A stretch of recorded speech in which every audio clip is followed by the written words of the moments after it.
కడపలో మేయర్ని తొలగింపు దాన్ని హైకోర్టు కూడా సమర్థించడం, ఆ పైన కొత్తగా ఎన్నికల సంఘం ఎన్నికలు పెట్టడం, అందులో గట్టి పోటీ, చివరికి వైఎస్ఆర్ కాంగ్రెస్ పార్టీనే మళ్ళీ మేయర్ గెలుచుకుంది.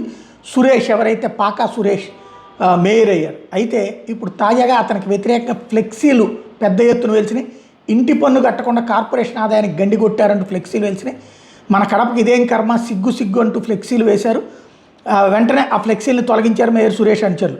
ఎమ్మెల్యేలు మహేశ్వరి, ఇది అత్యంత కీలకమైనటువంటి. ఇందులో పాయింట్ అలా ఏంటంటే దాని మీద ఇట్లాంటి తప్పుడు ప్రచారాలు చెయ్యొద్దు అంటూ ఓ పక్కన సురేష్ చెప్పుకొస్తున్నారు. మనం అందరం కలిసి కడప బాక్ కోసం చేద్దాం అంటున్నారు.